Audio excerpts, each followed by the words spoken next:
பெஞ்சல் புயலால் விழுப்புரம் மாவட்டம் கடும் பாதிப்பை சந்தித்திருந்த நிலையில் தற்போது அங்கு மக்கள் கடுமையாக அவதியடைந்து வருகிறார்கள். இந்த நிலையில் அவர்கள் உரிய நிவாரண நிதி வழங்காத திமுக அரசை கண்டித்து சாலை மறியல் போராட்டத்தில் ஈடுபட்டு வருகிறார்கள்.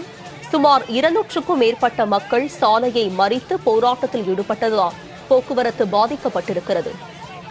இது பற்றிய கூடுதல் விவரங்களோடு இணைகிறார் எமது செய்தியாளர் கலிஃபத்துல்லா. அவரிடம் விவரங்களை கேட்டு பெறலாம். கலிஃபத்துல்லா, சொல்லுங்க, தற்போது தழுதாலை பகுதி மக்கள் சாலை மறியலில் ஈடுபட்டு வரும் நிலையில் இதற்கான காரணம் என்ன?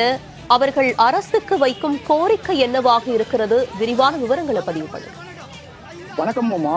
கடந்த 30ஆம் தேதி பெஞ்சல் புயல் கரையை கடந்த போது விழுப்புரம் மாவட்டத்தில் வரலாறு காணாத மழைப்பொழிவை சந்திக்க நேரிட்டது.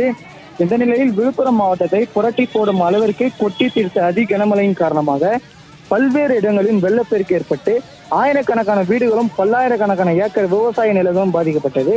இந்த நிலையில் வெள்ளத்தால் பாதிக்கப்பட்ட வீடுகளில் வசித்து வரும் குடும்ப அட்டைதாரர்களுக்கு தலா 2000 ரூபாய் நிவாரண நிதி உதவி வழங்கப்படும் என தமிழக அரசு தெரிவித்திருந்தது. அதன்படி வெள்ளத்தால் பாதிக்கப்பட்ட மக்களுக்கு டோக்கன் வழங்கப்பட்டு 2000 ரூபாய் நிவாரண நிதி வழங்கப்பட்டு வருகிறது. இதில் வெள்ளத்தால் பாதிக்கப்படாத இடங்களிலும் உள்ள வீடுகளுக்கு 2000 ரூபாய் வழங்கப்படுகிறது. அதே சமயம் வெள்ளத்தால் பாதிக்கப்பட்ட வீடுகளில் வசித்து வரும் மக்களுக்கு 2000 ரூபாய் நிவாரண நிதி வழங்கப்படவில்லை என குற்றச்சாட்டு எழுந்துள்ளது. விழுப்புரம் மாவட்டத்தில் பல்வேறு இடங்களில் நடைபெற்று வரும் இந்த குளறுபடியால் வெள்ளத்தால் பாதிக்கப்பட்ட நிவாரண நிதி கிடைக்காத பொதுமக்கள் போராட்டத்தில் ஈடுபட்டு வருகின்றனர். அதன்படி விழுப்புரம் மாவட்டம் மயிலம் அருகே உள்ள தழுதாலை கிராம மக்கள் வெள்ளத்தால் பாதிக்கப்பட்ட மக்களுக்கு 2000 ரூபாய் நிவாரணம் மற்றும் மழையால் பாதிக்கப்பட்ட விவசாய இடங்களுக்கு நிவாரணம் வழங்க கோரியும் நீதி வழங்காதால் ஆத்திரமடைந்த அந்த பகுதி மக்கள் 200க்கும் மேற்பட்டோர் திமுக அரசை கண்டித்து மயிலம் நகரில் உள்ள முக்கிய சந்திப்பு சாலையில் மக்கள் சாலை மலையில் ஈடுபட்டு வருவதால் அப்பகுதியில் கடும் போக்குவரத்து நெரிசல் ஏற்பட்டு வருகிறது.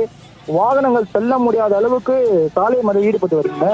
இதையடுத்து சாலை மறியல் போராட்டத்தில் ஈடுபட்டு வரும் பொதுமக்களிடம் போலீசார் பேச்சுவார்த்தை நடத்தி வருகின்றனர். இதனால் திண்டிவனம் மயிலம் செல்லும் சாலையில் கடும் போக்குவரத்து பாதிப்பு ஏற்பட்டது. போக்குவரத்தை சரி செய்ய முடியாமல் மயிலம் போலீசார் திணறி வருகின்றனர். உங்களுடைய விரிவான விவரங்களுக்கு நன்றி கலிஃபத்துல்லா.